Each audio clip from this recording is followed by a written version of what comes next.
Coach, just first question for you guys, almost game week. I'm sure a lot of what you're doing right now is game week prep. How ready do you feel like the team is for the season opener and entering this new season in the Big 12? Yeah, I mean, we're sitting here at the end of the week. We're just starting to introduce EKU and doing some game week type stuff. We're still going ones-on-ones and trying to get ready that way as well. Speed on speed, we want to see that, see which guys are continuing to make plays. We're basically solidified our two deep at this point right now, and now just refining it. And it's going to be big. We just talked about just then. Between this point now and the time we play is, how much rest can we give as players, getting off your feet, drinking, hydrating waters, Gatorades.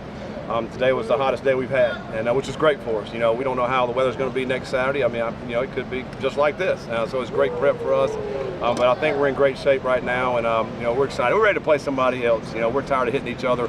We want to see a different color across from us. Is there a fine line between starting too early on EKU and maybe losing their attention? Yeah, I mean, I always guard against that, and that's why we really haven't done a whole lot on EKU really until today. I mean, today was really the first one, and tomorrow is nothing on EKU. Tomorrow is more a mock game, going through all the procedures of that. They're all Saturday, then Sunday officially EKU. So I don't feel like we did a whole lot as far as too much prep as far as EKU goes. We did a good job with it. Always when you transfer your scouts and start putting your scout teams out, that's an adjustment. We did a period yesterday, did a couple more today, and that's always a big adjustment for the guys that are going to scout teams. What kind of look do we need to give them? But I thought those guys did a great job because obviously it's a team effort. We're going to take everybody. I feel like when people talk about this team, Coach, they talk about the knowns on the defense and the unknowns on the offense. You know more about it than anyone at this point. What do you know about your offense right now that you like heading into the season? It is. It's got some unknowns for everybody. We see them every day, but we have not seen them perform in a game. And I think when the lights come on and you're playing a game, we're kicking this thing off, we're going to learn a lot.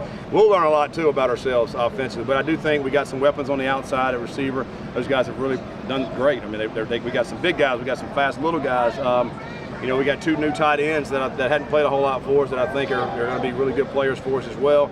And I think the offensive line's really come together. We don't have as much depth there as we'd probably like, but I think our first unit, I think, is going to be solid. And really, truly, I think about three quarterbacks that go out there and help us win. And so, I'm excited about what we have on offense. We don't know the true identity yet. Let's see how this unfolds and see what we're able to do. Ethan back a little bit today in that yellow non-contact jersey. Good to have him kind of give you even a little bit more depth in that running back room. Yeah, it's good to have Ethan back. He did a little bit yesterday, back today. We'll see where he's at as we start next week. I think he'll be full and ready to rock and roll on Sunday at practice. So it's good to have him out here. We feel like we got 3 or 4 guys that'll be very solid at the running back position. A lot of experience there. A lot of those guys have been playing some ball, and it's going to be by committee though. I mean, we'll see who's got the hot hand on game day, and we'll continue to feed them the football. And we want to be able to run the ball. There's no question about that. But we also think we got the weapons on the outside that can stretch the defense. Looking at your offenses at Louisville, there was a lot of carries spread around. Nobody, it didn't look like there was a number one back per se. Yeah. Is that just philosophy because of how much you want to run it? Well, I mean, our first year, David Hawkins broke the school record for rushing, so he got most of the carries. He had 1,500 yards rushing, and I think if you got one stud, then you're going to give him the rock. I think, right now, I think on this team, there's been a couple guys that have really, proven they can do it. But not just one. That's head and shoulders above the rest. And so when it's that way, for me, I think, all right, we'll let this thing play out a little bit. We'll see who deserves it, who deserves to carry the ball. And the guy who's doing a great job with that, playing well without the ball, will be the guy who gets the most carries and the most opportunity to play. You were a quarterback. Pete Thomas was a quarterback. And Brad Glenn is coach for quarterbacks. How is that beneficial with all your quarterbacks and deciding who goes in and when and who? Well, I think the benefit of having really all three of us is you see it through those lenses, and so when you're working an offense, you want to see it through the quarterback's eyes and how he sees things. And so when you're putting together game plans, we want to make it very efficient for that quarterback, so he doesn't have to do a ton of thinking, so he can make his reads and play fast and let the guys play fast. And I think so really with the experience that all three of us have, it's just more of a benefit when we're putting together a game plan and figuring out what we need to do offensively.